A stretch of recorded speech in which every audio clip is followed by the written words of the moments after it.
Em nome do Pai, do Filho e do Espírito Santo. Amém. Ave Maria, cheia de graça, o Senhor é convosco. Bendita sois vós entre as mulheres, e bendito é o fruto do vosso ventre, Jesus. Santa Maria, Mãe de Deus, rogai por nós, pecadores, agora e na hora de nossa morte. Amém. São José, rogai por nós. São Felipe Neri, rogai por nós. São Jerônimo, rogai por nós. Nossa Senhora de Fátima, rogai por nós. Em nome do Pai, do Filho e do Espírito Santo. Amém. Bom dia a todos. Nós estamos aqui na página 143 da biografia de São Francisco de Sales, escrita por Padre Jacques Leclerc. Estamos no item 5. Como as queridas filhas devem se unir a Deus pela parte superior da alma. Então, estamos numa parte em que o nosso autor vai responder às objeções do mundo à espiritualidade católica, né? Como nós discutimos ontem. Vai explicar, né, por que a espiritualidade católica, de entregar a vontade individual à vontade de Deus, não destrói o indivíduo, né? Não, essa indiferença não é a indiferença estoica, tampouco é a indiferença budista, né? Vamos ver, ele vai usar, obviamente, as conferências espirituais de São Francisco de Sales para responder, ao longo das páginas aqui, essa objeção que ele colocou tão bem, né, na última página que nós lemos. À primeira vista, não parece estranho esse texto em que São Francisco de Sales recomenda às suas filhas: tomem a espada da mortificação para matarem suas paixões. E acrescenta que, abre aspas, aquela que tiver mais o que matar será a mais valente. Fecha aspas. De certo modo, significa atribuir os louros aos menos perfeitos. A mesma ideia se faz ainda mais viva algumas linhas acima. Abre aspas. Não se exige de vós que não tenhais paixões, pois isso não está em vosso poder. E Deus quer que sintais seus apelos até a hora da morte, para vosso maior merecimento. Nem mesmo que essas paixões sejam pouco fortes, porque isso equivaleria a dizer que uma alma sem total autodomínio não poderia tornar-se capaz de servir a Deus. Fecha aspas. Abre aspas. O divino amante de nossas almas muitas vezes nos deixa como que engolfados nas nossas misérias, para que percebamos que é dele que vem nossa libertação. Fecha aspas. E isso explica o fato de que, abre aspas, vez por outra, nos é mais proveitoso que as virtudes não se tornem hábitos, desde que as pratiquemos na medida em que se apresentem as ocasiões, porque a repugnância que sentimos ao praticar alguma virtude deve servir para nos humilhar, e a humildade é sempre mais valiosa. Fecha aspas. Porém, é evidente que essas paixões e misérias são sinais de imperfeição. Então, agrada a Deus ver-nos com defeitos? O que é, afinal, a santidade? Pergunta extremamente importante que o nosso autor faz, né, ao nosso santo, para que ele responda, né? Abre aspas. A espiritualidade desta casa deve ser uma espiritualidade toda generosa, independente de qualquer espécie de afetos, gostos e consolações sensíveis. Não se deve desejar livrar-se das dificuldades, repugnâncias e aversões, porque elas não nos prejudicam em nada. Ao contrário, quando somos levados a realizar algo que toda a nossa natureza repugna, e por isso fazemos impulsionadas pela força do amor intelectual, não há a menor dúvida de que essa ação tem um mérito infinitamente maior do que se a tivéssemos praticado sem repugnância. Fecha aspas. É isso a santidade. E é toda a doutrina da união pela parte superior da alma. Mas exige, para ser bem compreendida, alguns desenvolvimentos. Que definição de santidade, hein? Vamos lembrar dela sempre quando a gente considerar os nossos santos, né?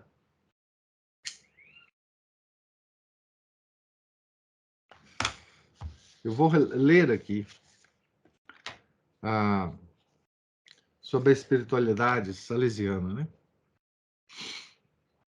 Então, relendo o parágrafo. A espiritualidade desta casa deve ser uma espiritualidade toda generosa, independente de qualquer espécie de afetos, gostos e consolações sensíveis. Não se deve desejar livrar-se das dificuldades, repugnâncias e aversões, que elas não nos prejudicam em nada. Ao contrário, quando somos levados a realizar algo, toda a nossa natureza repugna, e por isso fazemos, impulsionados pela força do amor intelectual, não há a menor dúvida de que essa ação tem um mérito infinitamente maior do que se a tivéssemos praticado sem repugnância. É isso a santidade, e é toda a doutrina da união da parte superior da alma, mas exige, para ser bem compreendida, alguns desenvolvimentos. O único propósito da vida cristã é o amor que une a alma a Deus. Abre aspas, porque, como já disse, de nada serviria a renúncia pessoal e o desprendimento de nós mesmos se não fosse para nos unir perfeitamente à bondade divina. Tenhamos sempre presente, minhas filhas, que devemos morrer, sim, mas é para que Deus viva em nós por essa morte.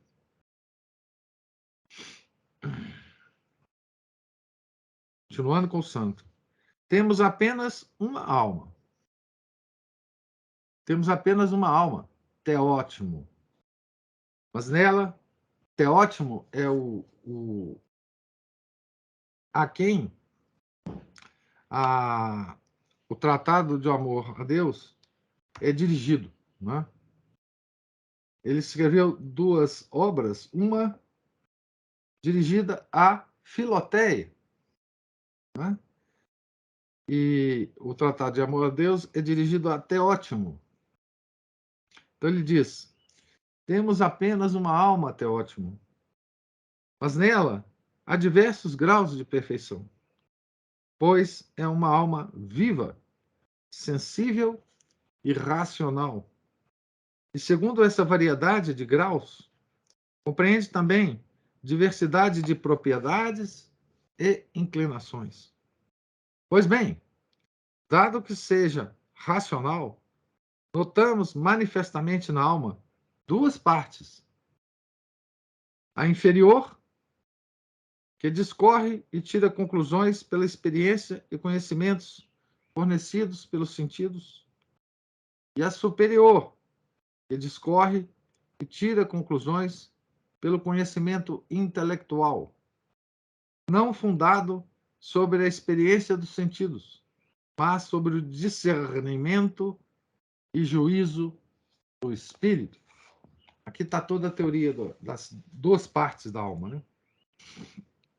De São Francisco de Sales, que ele desenvolve no Tratado de Amor a Deus. Continuando aqui, com o nosso santo. Todos os dias experimentamos ter muitas vontades contrárias. Um pai, mandando o filho para a corte ou para os estudos, não deixa de chorar quando ele se despede, mostrando que, apesar de querer, segundo a parte superior, a partida de seu filho para vê-lo progredir na virtude, no entanto, segundo a parte inferior, sente desgosto com esta separação. Uma moça, embora tenha se casado com a aprovação de seu pai e de sua mãe, vê-los chorar quando depois lhes pede a bênção, o que mostra que a vontade superior consente na partida e a inferior apresenta resistência. A vontade, seduzida por diversos atrativos, parece estar dividida em si mesma, enquanto é instigada pelos dois lados, até que, tomando uma decisão conforme a liberdade, segue um ou outro. Fecha aspas. Apliquemos esses princípios à nossa vida cristã. Abre aspas. Muitas pessoas dizem a Nosso Senhor: entrego-me todo a vós, sem qualquer reserva. Mas são bem poucas as que abraçam na prática esse abandono, que não é outra coisa do que uma perfeita indiferença em relação a todo tipo de acontecimento que possa chegar por meio da providência de Deus. Refiro-me à parte superior de nossa alma, porque não há a menor dúvida de que a parte inferior e a inclinação natural terão sempre mais em conta a honra e não o desprezo, as riquezas e não a pobreza. Fecha aspas. Mas, abre aspas, todas as nossas ações devem ser praticadas segundo a parte superior. É assim que se deve viver nessa casa, e nunca se deixando levar pelos sentimentos e inclinações. Fecha aspas. Bom, aqui além de tudo, né? Além de todas as lições que São Francisco nos dá, né? Pode-se perceber aqui a riqueza e a profundidade do entendimento psicológico que São Francisco de Sales tem do homem, né?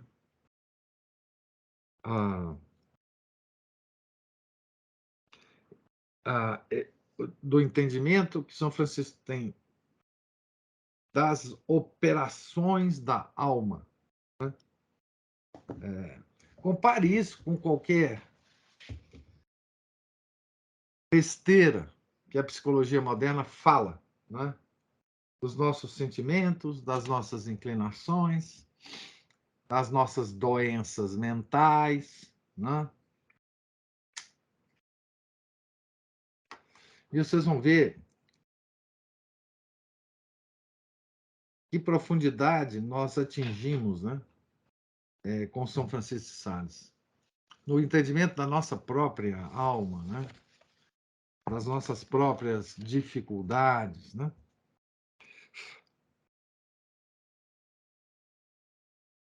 Tomemos o exemplo da obediência, que é o nosso autor falando, né? Determinada superiora não me agrada tanto. Continuando com o santo, abre aspas. Mas é suficiente que eu lhe obedeça pela parte superior.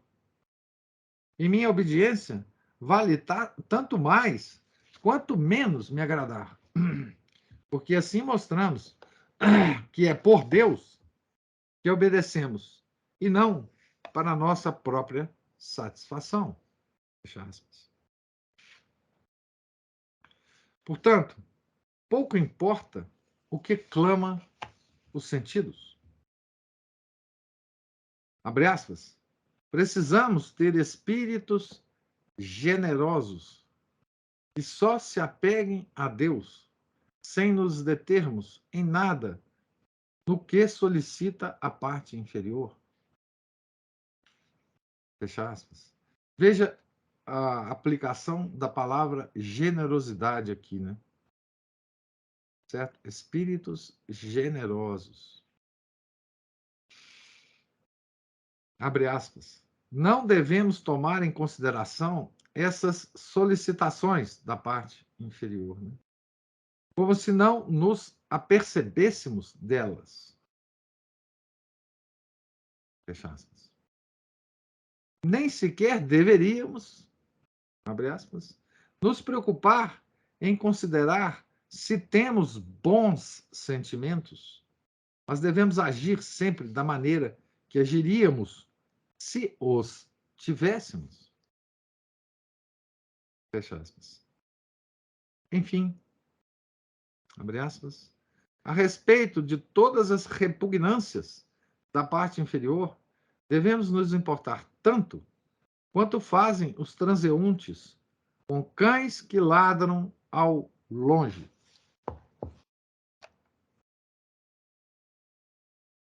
Fecha aspas. Então, veja que São Francisco de Sales está explicando a sua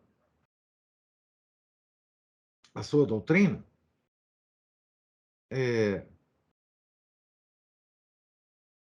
note bem, gente, essa doutrina ela é a doutrina da igreja, né? Não só porque São Francisco de Sales é santo, mas porque ele é doutor da igreja.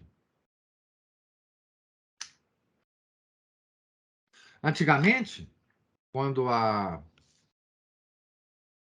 tudo era sério na igreja, né? Quando a igreja dava um título de doutor a alguém, significa que ela estava dizendo que aquele indivíduo tinha a autoridade de ensinar a doutrina da igreja. Ela assume com esse título que a doutrina daquele indivíduo, daquele santo, é a doutrina da igreja. Não é? Certo? Então, nós estamos lendo a doutrina da igreja. Não é? Depois, prevendo a objeção que, sem dúvida, já lhe tinha sido apresentada mais de uma vez, adianta-se. Abre aspas. Não se pode dizer que, nesse caso, somente fala a boca e não o coração, porque se o coração não quisesse, a boca não diria uma palavra sequer. Não digo, desejo que o noteis, que deve ser sensível essa resolução de uma total entrega a Deus, mas somente que deve ser consciente em nós, porque não convém dar atenção ao que sentimos ou não, especialmente porque a maior parte dos nossos sentimentos e satisfações são apenas divagações do nosso amor próprio. Também não convém esperar que, no que se refere ao abandono e à indiferença, nunca tenhamos desejos contrários à vontade de Deus, ou que nossa natureza não sinta alguma vez repugnância diante de acontecimentos que são do agrado de Deus, porque isso pode acontecer sempre. São virtudes que fazem sua morada na parte superior da alma. A inferior, ordinariamente, permanece alheia a tudo isso. Em todas as ocasiões, devemos nos voltar à vontade divina e abraçá-la, qualquer que seja, unindo-nos a ela. Fecha aspas. É nessa região superior, muito acima dos sentidos, onde se move a vida cristã. Aqui nós estamos a uma distância quase infinita do sentimentalismo protestante e hoje sentimentalismo católico, né? Notem bem, né? Há milhares de anos-luz, né? Desse sentimentalismo boboca que se espalhou pela igreja e cuja origem é o protestantismo, né? Como que o protestantismo rebaixa, coloca ao resto do chão, né? A vida cristã, né? É nessa região superior, muito acima dos sentidos, onde se move a vida cristã. Nossa religião, ela não tem nada de sentimental. Abre aspas. Algumas vezes, Nosso Senhor quer que as almas escolhidas para o serviço de Sua Divina Majestade se munam de uma resolução firme e invariável de perseverar no seu seguimento, em meio a desgostos, securas, repugnâncias e asperezas da vida espiritual, sem consolação, gostos, sentimentos de ternura e prazer, e estejam persuadidas de que não são dignas de outra coisa, seguindo assim o Divino Salvador, com firme determinação interior, apoiadas unicamente em sua divina vontade, que assim o quer. Eis como desejo que caminhemos, minhas queridas filhas. Existem pessoas perfeitas o bastante, às quais Nosso Senhor jamais concede tais doçuras ou quietudes, realizando tudo com a parte superior da alma, e à viva força e com clara consciência, fazem morrer a própria vontade na vontade de Deus. Fecha aspas.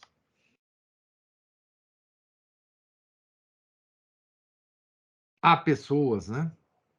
Há almas escolhidas que não recebem consolação, né?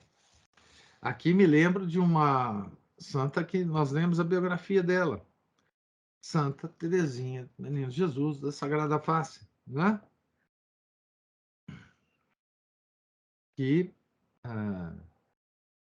não recebeu nenhuma consolação e nos últimos anos da vida viveu numa secura absoluta de consolações, né?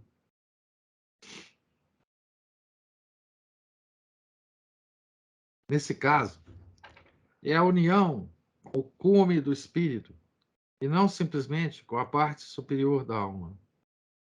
Coincide, afinal, com a morte da alma. É preciso morrer, minhas filhas, mas é para que Deus viva em nós. É necessário que morra toda a parte baixa, para que a parte superior possa voar em direção ao bem-amado. Ou melhor, a superior deve se desprender. Porque não nos enganemos, a parte inferior, feita de sentimentos e paixões, não cessa de se agitar.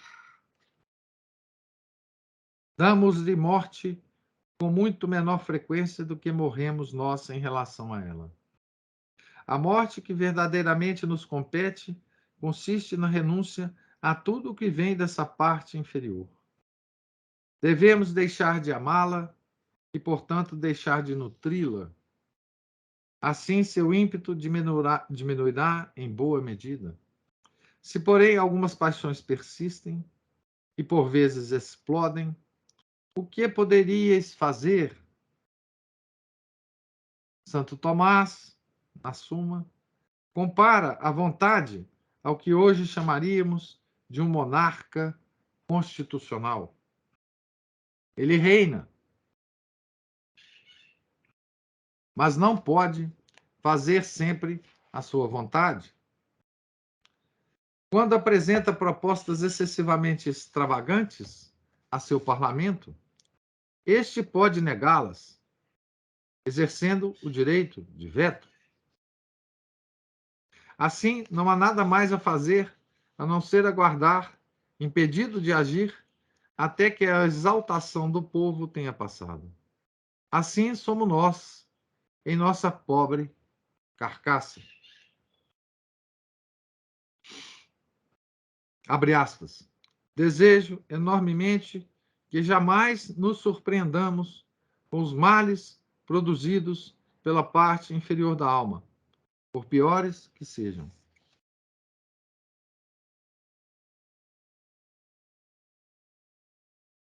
Então, aqui está a doutrina de São Francisco de Sales sobre as duas partes da alma, né?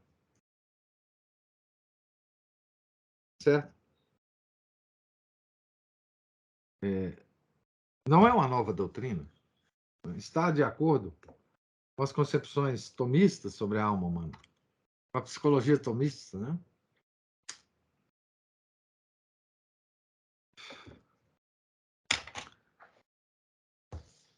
Essa doutrina, aqui fala o nosso autor, né?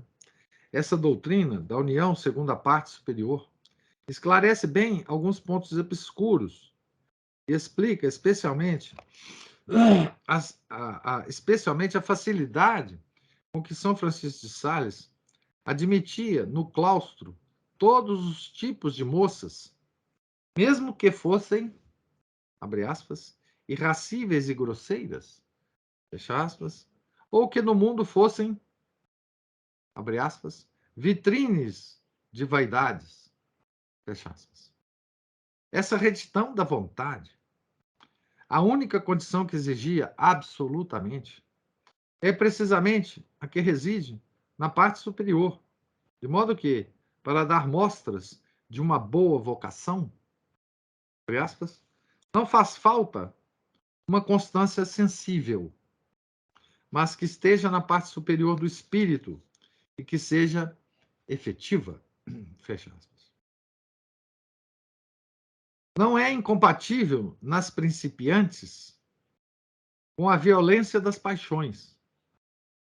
Abre aspas. Não há qualquer dúvida de que as que possuem a natureza rude e grosseira têm o maior número de penas e dificuldades em comparação com as que são naturalmente doces e de trato mais delicado, e que, em relação a estas, aquelas serão mais sujeitas a cometer falhas.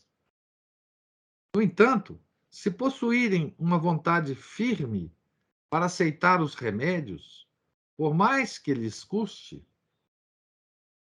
a elas daria meu voto, apesar das quedas, porque essas moças, depois de muitos esforços, produzirão muitos frutos na religião, tornando-se grandes servas de Deus. A graça supre os defeitos, e não há dúvida de que onde há menos dotes naturais, há maior quantidade de graça. De novo, São Francisco de Sales enfatiza o fato de que aquelas que têm mais defeitos são as mais corajosas ao lutarem contra esses defeitos, né? A graça supre os defeitos. Isso é doutrina da igreja desde sempre, né? A graça supre os defeitos. Desde sempre até a novela teologia, né?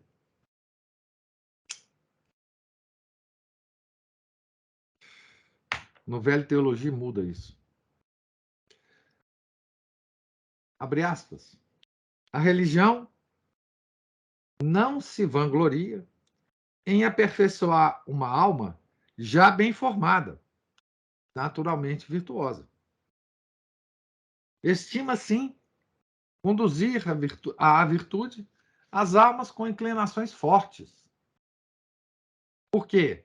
Se essas almas são fiéis, ultrapassarão as outras, conquistando, pela determinação do espírito, que aquelas conseguem quase sem esforço. Fecha aspas. Mas é preciso estabelecer a diferença entre as inclinações e as afeições, porque, diante das más inclinações, não devemos nos preocupar, pois essas não dependem de nós, ao contrário das afeições.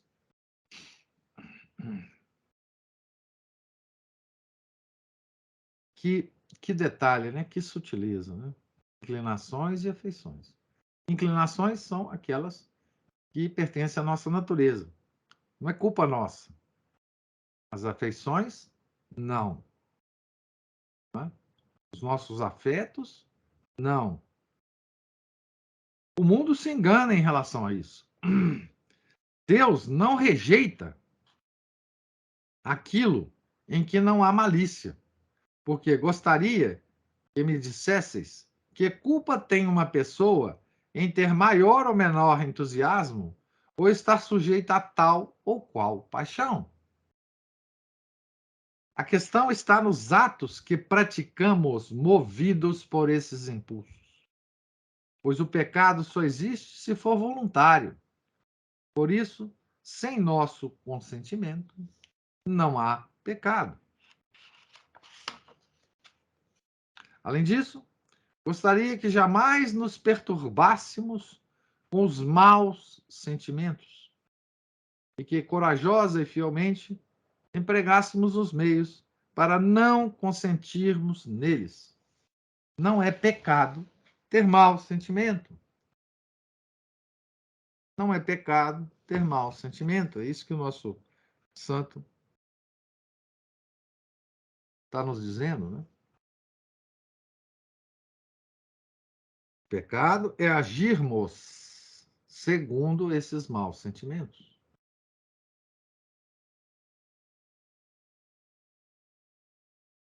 Então, não é pecado ter antipatia de uma pessoa.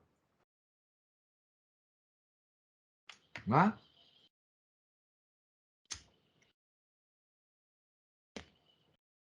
O pecado é nós agirmos segundo a nossa antipatia. Né? Não é pecado não suportarmos um chato. Né? Não nos dar gastura conviver com o chato. Né? Continua o santo. A respeito deste ponto é o bastante. O que podeis dizer mais? Como se faz para em todas as coisas elevar o espírito a Deus sem olhar nem para a direita, nem para a esquerda? Minha querida filha, gosto muito desta pergunta, especialmente porque ela própria traz a resposta. Deve-se fazer o que dizeis, buscar a Deus em todas as coisas. Sei que não foi bem essa a pergunta, mas sim, como é possível fixar em Deus o espírito, a tal ponto que se torna impossível demovê-lo ou afastá-lo dele? Duas coisas são necessárias para isso: morrer e salvar-se. Isso porque depois não haverá separação e o espírito será indissoluvelmente ligado e unido ao seu Deus. Continua não sendo essa a pergunta. Podeis ainda dizer: como é possível impedir que a menor mosca, ou seja, a menor distração, desvie de Deus o espírito? Perdoe-me, minha filha, mas uma pequena mosca de distração Não desvia vosso espírito de Deus, como dizeis, que nada além do pecado nos afasta de Deus. E a resolução que tomamos essa manhã de manter nosso espírito unido a Ele e atento à sua presença faz com que assim permaneçamos, até mesmo quando dormimos. Acerca da oração, não nos é menos útil, nem menos agradável a Deus fazê-la em meio a muitas distrações, podendo ser assim, inclusive, mais proveitosa, contanto que lutemos fielmente contra elas.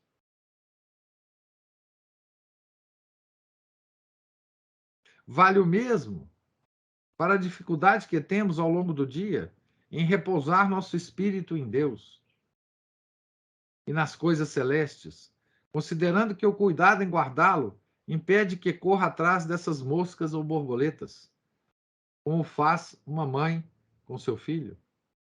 Sabe que sua pobre criança gosta de perseguir as borboletas, querendo capturá-las, mas a impede, tomando-a imediatamente nos braços e lhe dizendo: Meu filho, ao invés de perderes o tempo correndo ao sol atrás das borboletas, melhor seria chegar-se a mim.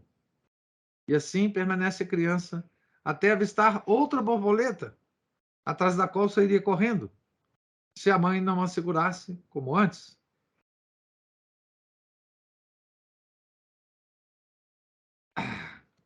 Que coisa sensacional, né? As metáforas do nosso santo, né? Deus nem mesmo se zanga com quem dorme na oração, contanto que faça o que for possível para despertar. Os mandamentos de Deus e da Santa Igreja não são tão rigorosos como se poderia pensar. Fecha aspas. E uma observação do autor, né? E aqui ressurge o sorriso indulgente do bom Pai. Abre aspas. Não devem nos afligir em demasia. A lei de Deus é uma lei inteiramente de amor e cheia de suavidade, tal como assegura Davi. As distrações involuntárias, assim como o sono, não tornam nossas orações ou nossas práticas menos agradáveis a Deus. Pode acontecer de se começar o ofício com o espírito desperto e com a intenção, que é um dever, de rezá-lo bem. Porém, sobrevém uma sonolência que faz com que o versículo não seja tão bem recitado, prolongando-se esse estado durante o tempo de mais ou menos 2 salmos. O que fazer nesse caso?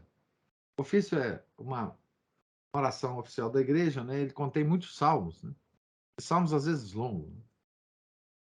Não se deve pensar sempre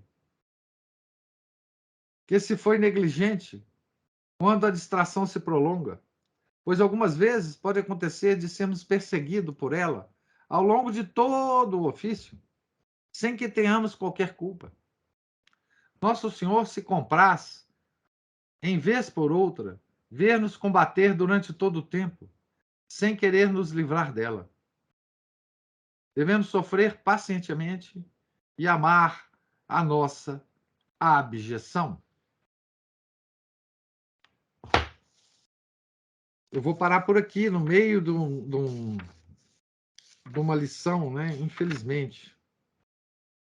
Eu vou parar aqui na página 151.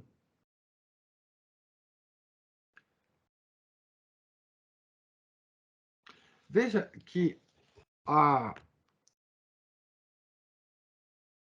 São Francisco está respondendo aqui a uma pergunta, né? A uma pergunta que ele vira e mexe, reformula, né? Uma pergunta de uma freira, de uma querida filha, né?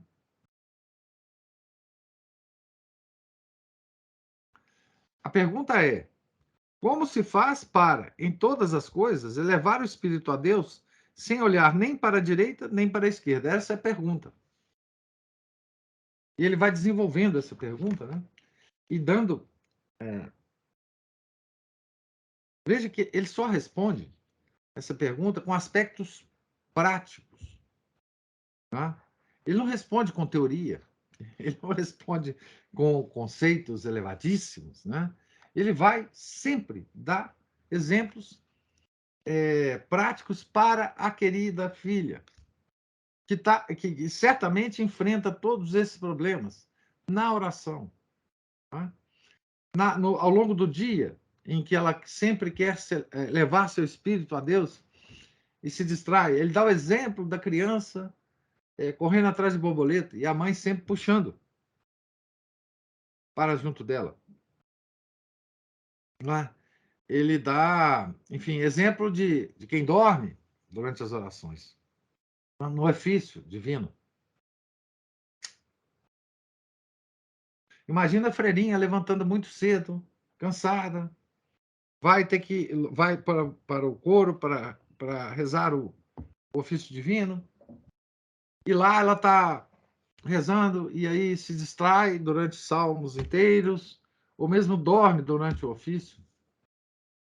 E são exemplos que ocorrem a todo momento na vida das queridas filhas dele, né? São exemplos da vida religiosa das queridas filhas de São Francisco de Sales. Né? Então, ele está desdobrando a espiritualidade que ele explica nos seus livros, desdobrando em exemplos práticos, né? Para as queridas filhas. Ah,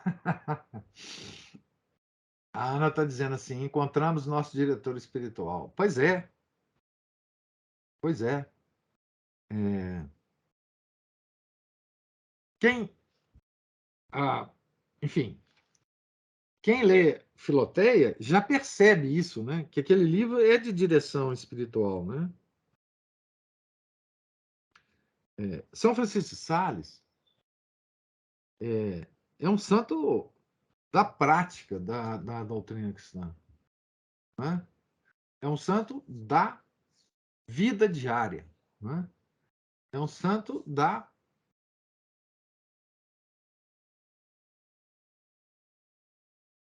vida cotidiana, né? Não é um não é um santo como outro doutor da igreja, né? São Tomás de Aquino, que nos dá uma lição, lições de teologia, de filosofia, né? E que é de difícil aplicação na nossa vida prática, né? Você veja que hoje há uma linha de psicologia tomista, né? Nos é apresentada aqui no Brasil brilhantemente pelo Sidney Silveira. Mas aquilo, para ser tirado de São Tomás de Aquino, é preciso de muito esforço para arrancar, né, a psicologia tomista da obra de São Tomás. É uma coisa muito difícil. Mas isso não ocorre com São Francisco de Sales. Porque São Francisco de Sales, ele já dá tudo mastigadinho. Ele explica a vida cotidiana católica de um devoto nos seus mínimos detalhes. Nos seus mínimos detalhes. Assim, não sobra nada. Nada que ocorre a nós, ele deixa de mencionar. Não é? Nenhuma das nossas falhas,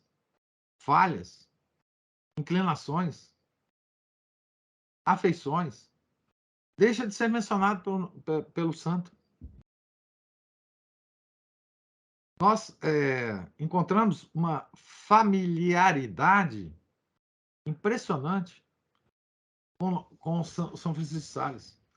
Ele não desconhece nada que ocorre com cada um de nós. As coisas mais desprezíveis que ocorrem, com as nossas abjeções, tudo isso é familiar a São Francisco de Sales. Né? Por isso que ele nos desperta, né? Uma certa familiaridade. Ele nos desperta mesmo um sentido filial a ele, né? Nós somos capazes de imaginar, né? Assim quero crer. Nos imaginar sentados lá com as queridas filhas dele. As dúvidas dessas freirinhas são as nossas. São as nossas. Não é? Nós nos sentimos, digamos assim, uma expressão muito, muito atual, né? Atualíssima. Nós, digamos assim, nos sentimos representados pelas freirinhas, né? Tá certo? Não votamos nelas, não, mas nos sentimos representados por elas, né? Elas fazem as perguntas que nós faríamos ao santo, né? Que coisa extraordinária, né? Que privilégio, né? Receber essas lições diretamente do santo, né? 4, 5 séculos, 4 séculos, 16 a 20, 21, 4 séculos e meio depois, né? Depois. Num mundo tão necessitado, né? Dessas lições. Quer dizer, nós católicos de hoje, né? Estamos tão necessitados dessas lições, né? Eu costumo dizer, né, que nós perdemos ao longo desses 60 anos, né? A minha vida, né? Transcorreu praticamente durante a crise da igreja, né? Costumo dizer que nós não sabemos o que é ser católico, né? Pois é, com São Francisco de Sales, nós aprendemos isso, né? O que é ser católico? Em que atmosfera, em que nível se desenvolve a verdadeira vida cristã, né? Certo? Então, eu passo a palavra agora. Opa, voltei. E aí, voltou, professor? Muito bem, perseverantes vocês. Sempre. Nossa. Não é perseverar? A graça da Meu perseverança Deus final. do céu. Meu Deus. Mas diga, Márcio, eu já sei que você já está aí com a palavra. Nossa, eu comecei até a esquecer do que eu ia falar. Mas é igual a Ana Paula falou, né? O nosso diretor espiritual, o interessante é que ele é muito bom mesmo para os nossos tempos. São dicas práticas, simples, porém, assim, é preciso ter uma boa vontade por parte da pessoa para colocar isso em prática, né? Por isso que não se torna fácil, necessariamente, né? A gente pode ser desde uma freirinha já uma tendência a fazer isso e sai fácil, né? Igual uma freirinha irascível e durona aí, que justamente por ter essa energia toda, ela vai ter que batalhar duplamente, primeiro para realmente contrariar essa natureza, né, que muitas vezes é inclusive teimosa, no caso da freirinha irascível, e ter aquela batalhar mesmo para poder adquirir esses novos hábitos, e fazer essas práticas. E é uma leitura simples, suave, agradável, né, a gente vê pelos outros escritos dele também, uma coisa muito prática, né? E foi uma escolha fantástica essa que o senhor fez desse autor, que ele coloca, né, em foco esses ensinamentos dele, né? E aí eu estava brincando com a Ana Paula aqui, eu acho que se o padre chegar e sair jogando um bocado de filoteia na escadaria da igreja, rapidinho fica tudo vazio ali, né? Porque aí os escolásticos de escadaria vão parar de especular e sumir dali, né? Os escolásticos de escadaria é sensacional. Isso aí eu tenho que... Porque o problema é esse, o pessoal quer, igual uma vez o Felipe falou, né, o Filipão aí, o pessoal quer discutir, ensinar, né, inchar-se assim de orgulho, né? Mas afinal de contas, o que que um tem assim para poder edificar o outro em termos de prática, né? Uma pessoa fala assim, eu faço isso, a minha oração está com dificuldade, eu tenho uma dificuldade para lidar com gente assim, ou situação assado, e eu não ouço ninguém falando, não, tenta fazer isso, tenta fazer aquilo, olha, eu também tenho e tal, mas eu estou conseguindo por isso, quem sabe você consegue também e tal, assim, sabe? Eu não escuto isso, é só Tem especulação. citações de São Tomás de Aquino. Ali está parecendo igual dissertação de mestrado, defesa de tese de doutorado, então, Isso. né? E aí a pessoa, bom, e aí? Ela, enquanto pessoa, tem melhorado, né? É aquela velha coisa, né? Vive-se como se ora, ora-se como se vive. Eu acho que isso é uma menção do São João Damasceno. Então, a gente vê também que o pessoal precisa aprofundar na oração, precisa levar essa mortificação, quer dizer que ele vai ficar lá dando chicotada nas costas até sangrar, mas assim, né, ser mais, responder, por exemplo, os próprios pais, né, temos muitos jovens lá, responder os pais com um pouco mais de docilidade, ou escutá-los, né, porque hoje em dia, como a Ana Paula gosta de falar, os jovens assistiram muita Malhação e começaram a acreditar que os adultos são igual os adultos da Malhação, né? São sempre bobos, idiotas, imbecis. Tem que aprender a viver com os jovens, porque eles são muito espertinhos, muito, né, descolados e tal, tal, tal. Sofisticados, né? Como Sofisticados. Nossa. Sofisticados. Exatamente. Sofisticados. E levar isso mais a sério na vida prática, né? E ele provavelmente a gente vai encontrar alguns outros santos que deem essas dicas muito boas também, embora os teóricos eles se deem a base. E falando dos teóricos que deem a base, é interessante porque, por exemplo, embora o Santo Tomás seja considerado assim um grande teórico e tudo mais, se a gente lê as conferências que ele deu na Catedral de Nápoles, né, que foram reunidas, compiladas e reunidas nos livros que ele fala sobre o credo e o Pai Nosso, se eu O não me Pai engano, Nosso, também foi exatamente. assim. Credo e Pai Nosso. Exato. Eles são de uma clareza muito grande, muito fáceis de acompanhar e bastante. Ele dá dicas bastante práticas também ali. Se eu não me engano, um que eu li, não sei se era o tradutor ou era um comentarista que acrescentava algumas notas ali, inclusive do próprio Santo Tomás, da obra dele. Então, assim, me parece praticamente o Círio Silveira dando aula ali de psicologia, né, prática tomista.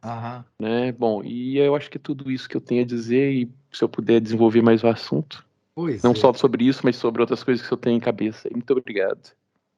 Obrigado você, Márcio. Não, pois é curioso, né? Porque é claro que a gente tem as nossas próprias inclinações, né, intelectuais, né? Há quem, por exemplo, se sinta em casa com Santo Tomás de Aquino, né? E desenvolva muito bem a sua vida espiritual lendo Santo Tomás de Aquino, né? O exemplo disso é o próprio Sidney Silveira, né? Então, o Sidney é um espírito, digamos assim, mais medieval, né? Do ponto de vista intelectual, né? Já nós, com todos os bens e os males que isso significa, né? Nós, dessa modernidade, nós tendemos mais a sermos renascentistas. Por isso que São Francisco de Sales talvez nos toque mais, né? Alguns de nós mais que Santo Tomás de Aquino. Mas veja a grandeza da igreja, né? Ela agrada a todos os espíritos, sejam os que são, do ponto de vista intelectual, mais medievais, sejam aqueles espíritos que são mais, digamos assim, renascentistas, né? Ou podemos dizer, há quem se deleita mais com os padres da igreja, né? Com os padres dos séculos iniciais do cristianismo, né? E está tudo muito bem, porque isso é a doutrina da igreja. São Jerônimo, que hoje é a festa nós comemoramos, né? Não fala nada em contradição com São Francisco de Sales, não fala nada em contradição com, com Santo Tomás de Aquino, né? Ele oferece uma perspectiva dele, né? Da santidade, né? Santo Agostinho, e por aí vai, né? Os grandes doutores da antiguidade, né? Então, o que nós devemos fazer? O que nós devemos fazer é não ficar no púlpito das escadarias da igreja, né? O que nós devemos fazer é estudar profundo, porque quem fica, os escolásticos de escadaria, vou adotar certamente essa expressão, o que acontece com eles é que eles não leram profundamente São Tomás de Aquino, só leram superficialmente. Conhecem as citações às vezes, né? Mas eles usam uma técnica protestante, né? Da livre interpretação, né? Porque São Tomás de Aquino, para você compreender digamos assim, absorver, né? É preciso ter lido muito. É preciso ter lido muito comentarista de São Tomás de Aquino. Mas aqui não é fácil. Não adianta ficar pontuando frases aqui e ali de São Tomás de Aquino e ficar, digamos assim, fazendo homilias na escadaria da igreja, né? Usando como púlpito. Isso é só uma imbecilidade atual, né? Porque parece, né, a esse povo que se você não conhecer São Tomás de Aquino, você está perdido, né? Então, assim, isso é de uma infantilidade espiritual até, assim, grotesca, né? Grotesca, né? O que a gente tem que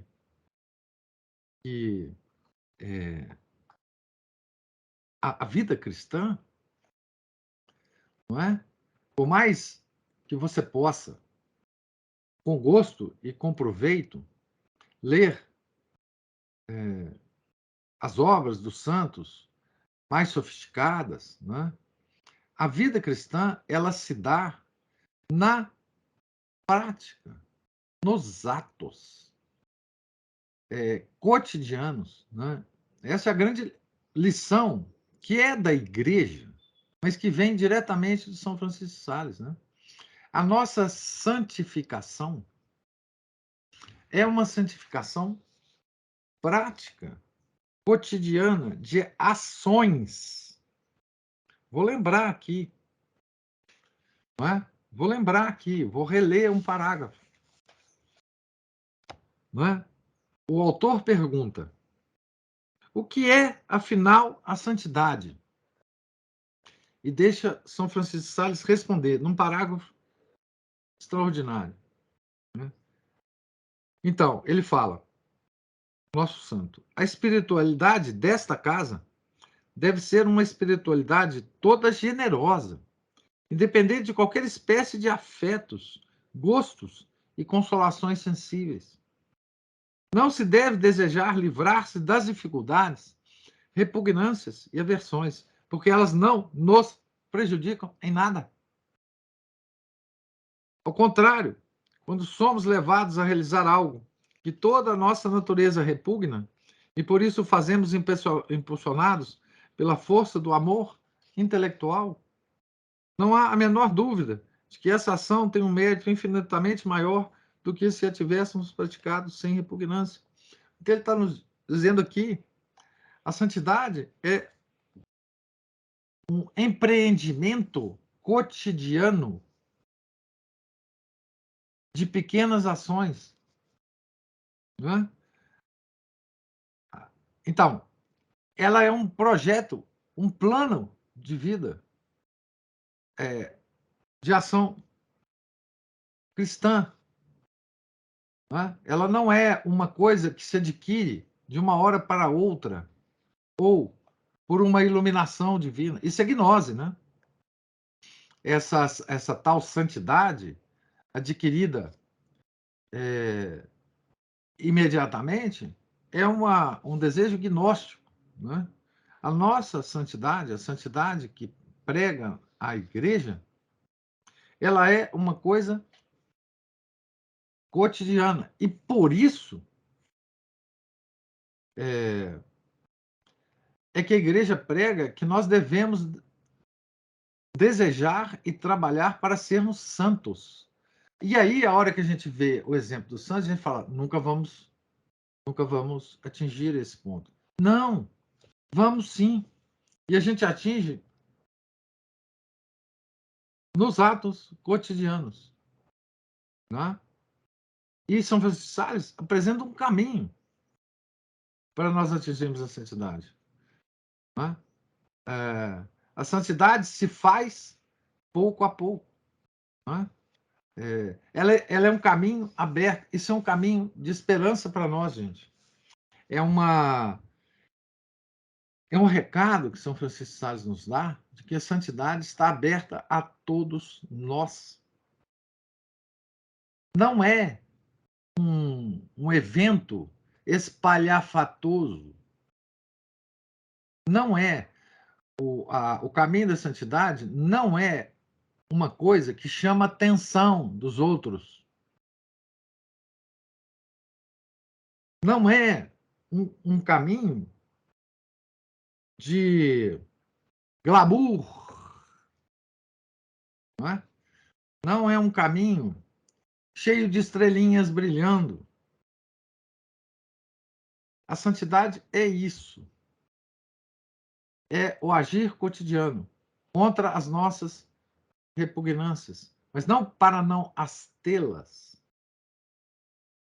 mas é para que, com elas mesmas, com os nossos afetos desordenados, com as nossas inclinações, apesar disso tudo, nós caminharmos na espiritualidade católica, para nós caminharmos no caminho da santidade.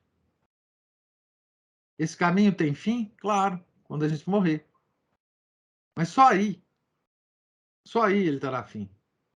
Né? Então, essa é a boa notícia que vem de São Francisco de Sales. Né? Ele adiciona material para aquela admoestação de Nosso Senhor Jesus Cristo. Sede perfeitos como meu Pai é perfeito. Podemos ser nesse caminho. Seremos? No final da nossa vida, nós vamos descobrir. Se nós seguirmos esse caminho, certamente seremos. É a boa nova, é a boa notícia para nós. De que aquela demonstração de Nosso Senhor Jesus Cristo é para nós mesmos, seres humanos. Não é para os anjos. Sede perfeitos como meu Pai é perfeito. Né? Então, é isso que São Francisco de Sales traz, né, para nós.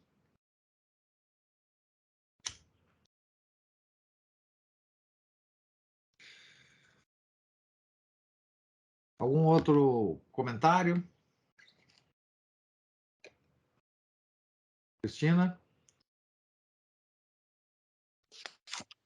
Ô, professor, nessa leitura, o São Francisco ele deu assim uma simplificada, não é simplificada, ele atenua as nossas distrações, né? Uhum. E eu falei com o senhor que eu tive... Atenua a importância das nossas distrações, né? Porque distração a gente vai ter. A gente vai ter, mas eu falei que eu tive dificuldade, né, com a Filoteia, que eu comecei a ler há muitos anos e ficava, mas como? Mas como? E eu peguei de novo o livrinho outro dia e falei, gente, eu vou tentar ver por que eu achei aquilo tão difícil. E não é difícil. Eu vi dificuldades, até quando ele fala, encontre um diretor espiritual. Aí você para e fica, mas como? Mas quem? Mas como? Mas quem? Quer dizer, a coisa vai se obstaculizando, né? A gente vai... Eu encontrei uma anotação minha daquela época.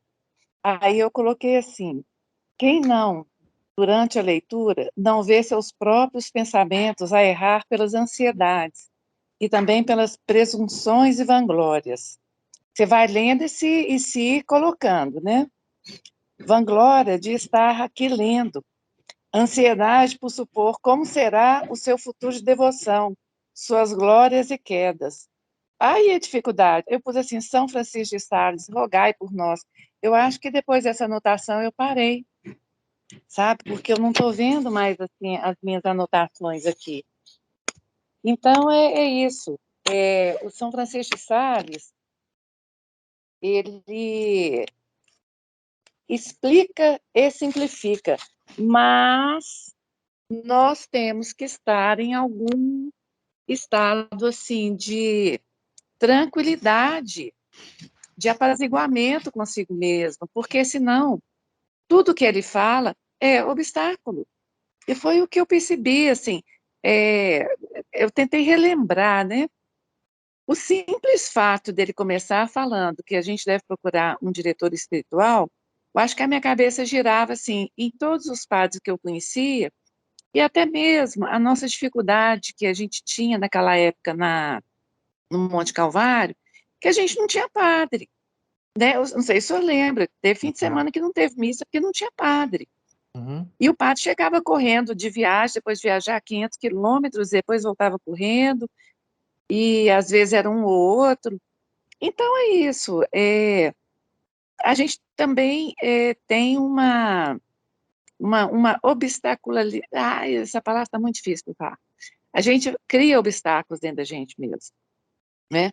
Mas nessa leitura, quando ele fala que as distrações fazem parte e que a gente vai voltando e voltando e voltando, é isso, né? Muito importante. Então é isso que Pois eu é, queria. ele está te respondendo. Está me respondendo, exatamente. Mas É. agora já passou, já, né? É Agora isso. você pode voltar à Filoteia com mais tranquilidade de espírito, certamente. Não, é bom você compartilhar isso, Cristina, porque assim, a gente vê exatamente qual que é a dificuldade de São Francisco de Sales, de ler São Francisco de Sales, né? E quais são as objeções do mundo a ele, né? Enfim, São Francisco de Sales é um santo que não é tão fácil de ler assim, né? Normalmente a gente apresenta São Francisco de Sales como aquele bom pai, né? Mas nem sempre ele nos parece assim à primeira vista, né? Enfim, é muito bom você ter compartilhado isso, porque esse seu choque com São Francisco de Sales, essa sua trombada, é uma coisa muito comum, que deve ser muito comum, né? Para os nossos espíritos modernos, né? Essa, digamos assim, puxa, topei aqui com São Francisco de Sales na Filoteia, mas isso aqui enfim, incompreensível, como é que eu vou fazer isso, tal, etc. O tempo inteiro é como se a mente ela ficasse em autoacusação, não é? Assim, você está lendo um santo dizendo como o que é para ser feito para se santificar. E aí você fala assim, nossa senhora, mas a minha cabeça é toda... diariamente você tem pensamentos de todas as ordens que... na verdade, a gente cria... eu acho que foi o que aconteceu comigo. Eu ficava me acusando de estar totalmente afastado daquilo e de ter um entorno totalmente afastado do que ele estava propondo, não é? Uhum. Agora, é até interessante o Márcio também falar do tomista, né, de escadaria, Escolásticos de escadaria. porque Sensacional. essa é outra questão que a gente está muito dividido, né, professor? Eu canso de falar que benignidade, né, quem nasceu numa época em que a luta era só com a fé e com as coisas que são elementares da natureza humana, os pecados elementares da natureza humana, né? A gente, quando lê a história da Vendéia, eu lembro muito também da festa de Babette, porque, não sei se você sabe, que a cozinheira, ela foi para os países nórdicos correndo a Revolução Francesa, né? Foi. É, e aquelas pessoas ali, elas tinham problemas muito elementares da vida humana, não é? E nós hoje lidamos com problemas muito complexos, especialmente dentro da igreja. Isso também já é outro fator, né, professor? Porque uma vida não é suficiente nem para conhecer São Tomás de Aquino. Então, é isso. Mas eu estou sempre acreditando que quando a gente percebe, por exemplo, os padres, né, que os que seguem corretamente aquilo que é designado a eles de ser feito, que é rezar o breviário, rezar a missa. Eu estou com um livrinho que eu comprei sobre uma entrevista do Atanásio Schneider, e pergunto para ele como é que é a vida dele. Como é que é o trabalho? O que é o trabalho dele? Ele fala, meu trabalho é rezar a missa. Então, diariamente. Depois que ele cumpriu a obrigação de rezar a missa, todo o trabalho dele já está feito. E aí depois é o breviário. E ele lê o breviário antigo. Então, a gente imagina aí que pelo menos umas 3 ou 4 horas do dia dele já estão ocupadas. Sim. Porque o breviário antigo... Então, assim, e como é que faz tanta coisa? Como é que viaja tanto?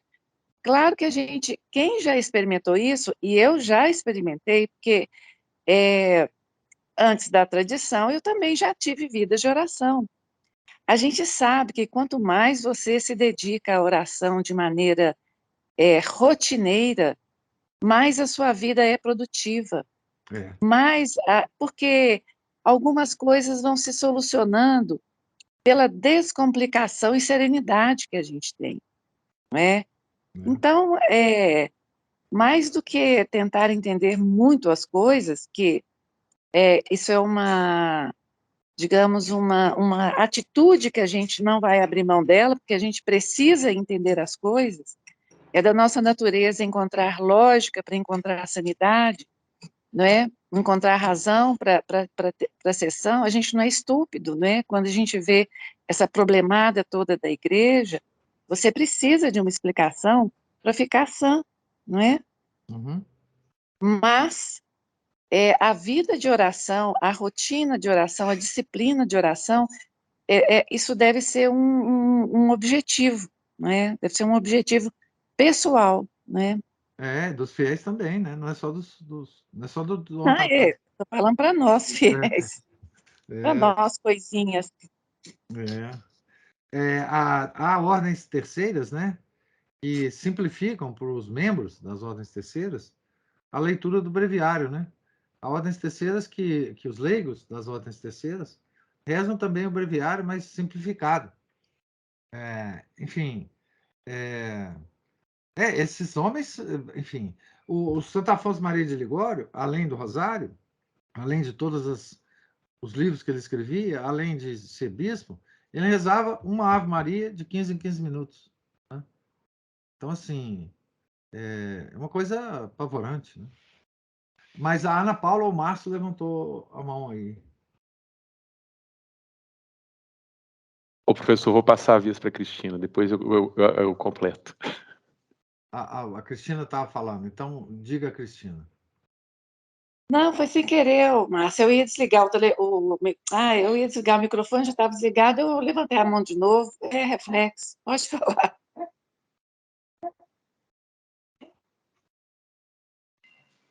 Bom, não, porque a própria Cristina, ela expôs, né, a dificuldade dela, mas ela mesma já encontrou, já colocou a solução lá na frente. Ela foi bem tomista, ela colocou né, depois a resolução do problema. Isso, exatamente. Depois veio a resolução do problema, porque realmente a pessoa, na hora que tromba com aquilo, fica meio perplexa, né? Porque ela está acostumada, não vou dizer que é o caso dela, mas assim, muitas pessoas, né? Elas ficam perplexas porque elas seguem um modo de vida e vê todo mundo seguindo um modo de vida, e de repente o santo fala assim: não, você está indo na contramão, mas todo mundo está indo na contramão? Todo mundo está indo na contramão. Vira aí, que na hora que você bater de frente com todo mundo, significa que você está indo no caminho certo. É mais ou menos o que o São João Maria Vianney falava, né? Se você não estiver trombando de frente com as pessoas, é sinal que você está seguindo junto com elas para o inferno. E é exatamente isso, né? A gente tem que ir aos poucos, se lançar assim com confiança. Eu, pelo menos assim, a minha forma de, né, comparando com as freirinhas lá, né, umas com mais dificuldade, outras com menos, muitas vezes eu falo assim, tá, vamos seguir esse camarada e vamos ver no que dá. E aí eu vou seguir, eu não tenho tanta dificuldade nesse ponto, né? Se eu esbarrar em algum ponto, igual você está andando em algum lugar, de repente você encontra aí uma pedreira para subir, e aí, como é que nós vamos subir isso aqui? Dar volta, escalar isso aqui, voltar a encontrar outro caminho, como é que a gente faz? Bom, mesma coisa, né? Se a gente tem uma dificuldade, a gente para ali um pouco, tenta trabalhar, dá um descanso naquilo ali, sem fica aquela, né, ansiedade de chegar lá, pra gente não ficar igual criança, né? Tipo, tá demorando muito para chegar, vamos supor, a gente vai daqui pro Rio, de repente chega ali em Barbacena, já tá chegando, né? Não, a gente vai apreciando a paisagem, contando os boizinhos do pasto, vendo as árvores, né, as montanhas, né, e por aí afora. Então, nesse ponto, né, a gente tem que confiar, seguir.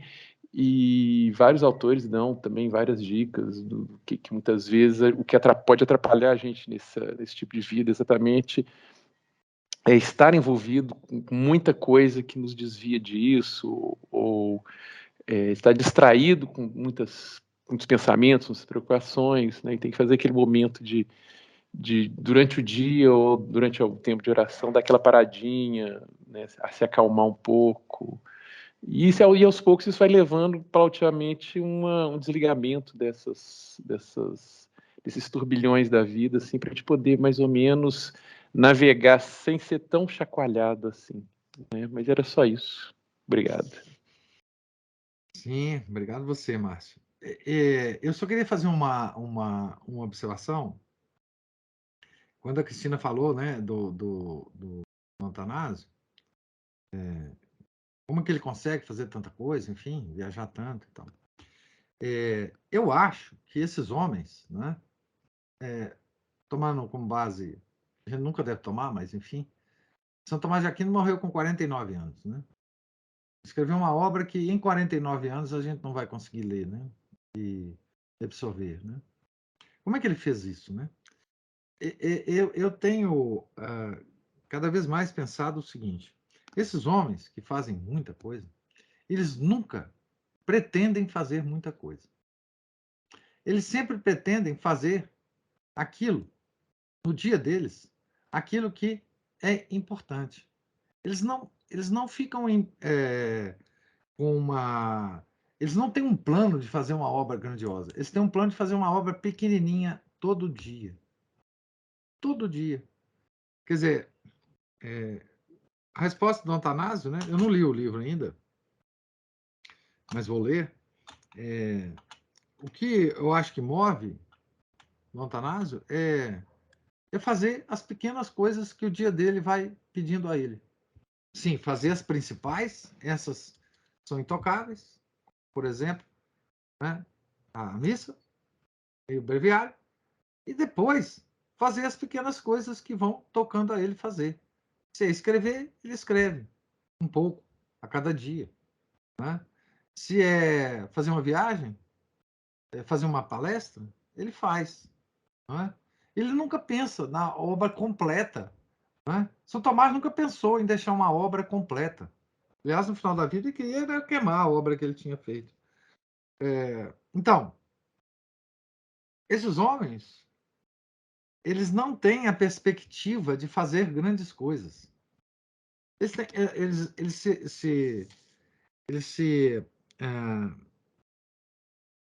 focalizam todo o trabalho deles nas pequenas coisas do dia.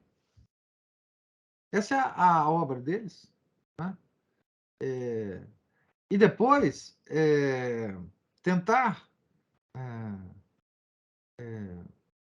atender, né, às solicitações que as outras pessoas, as outras circunstâncias lhe fazem. Simplesmente isso. Está vivendo segundo as causas segundas que Deus está mandando, sejam dificuldades pessoais, sejam dificuldades mais gerais que são apresentadas por São Tomás de Aquino.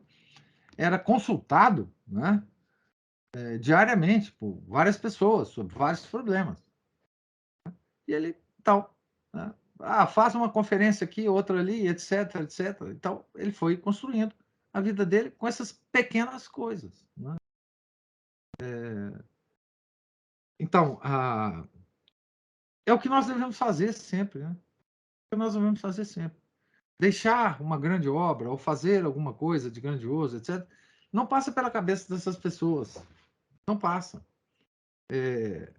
Nunca deve ter passado pela cabeça de Santo Afonso, de São Tomás de Aquino, de Santo Agostinho, né? Nunca deve ter passado na cabeça dele grandes coisas, só as pequenas. Elas se tornaram grandes pela constância, pela perseverança com que eles fizeram as pequenas coisas, né? Eu imagino que a vida desse pessoal não é assim. É uma vida tranquila. E outra coisa que a Cristina falou, né?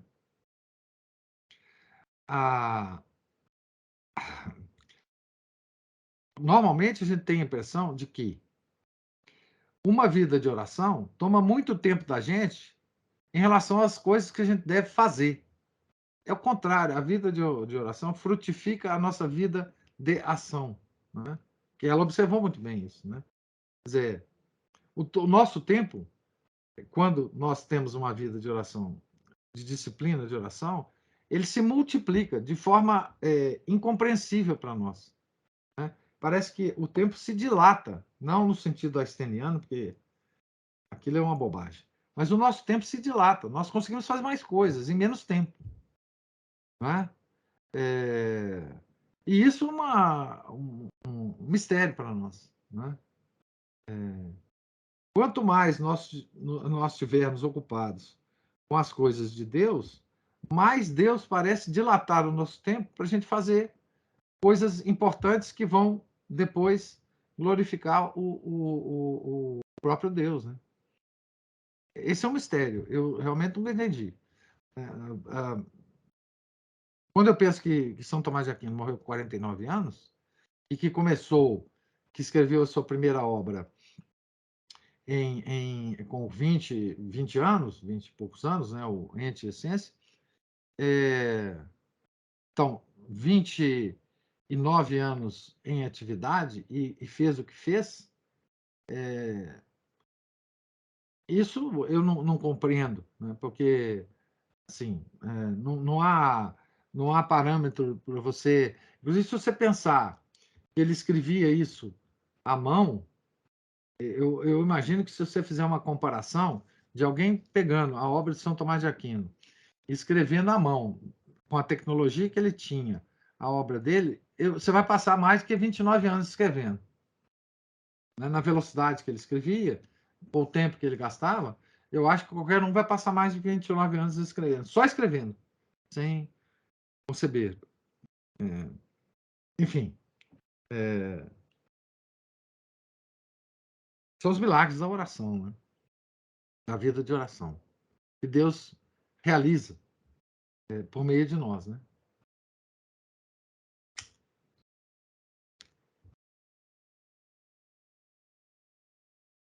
Então, mais alguém tem alguma observação ou comentário?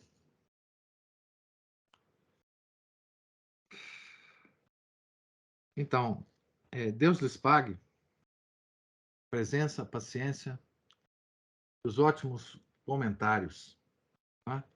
Nós voltaremos, se Deus quiser, a leitura na página 151, na segunda-feira, né? Certo? Tenham todos um santo dia, um santo final de semana. Fiquem com Deus. Em nome do Pai, do Filho e do Espírito Santo. Amém. Ave Maria, cheia de graça, o Senhor é convosco. Bendita sois vós entre as mulheres, bendito é o fruto do vosso ventre, Jesus. Santa Maria, Mãe de Deus, rogai por nós, pecadores, agora e na hora de nossa morte. Amém. São José, rogai por nós. São Felipe Neri, rogai por nós. São Jerônimo, rogai por nós. São Francisco de Sales, rogai por nós. Nossa Senhora de Fátima, rogai por nós. Em nome do Pai, do Filho e do Espírito Santo. Amém.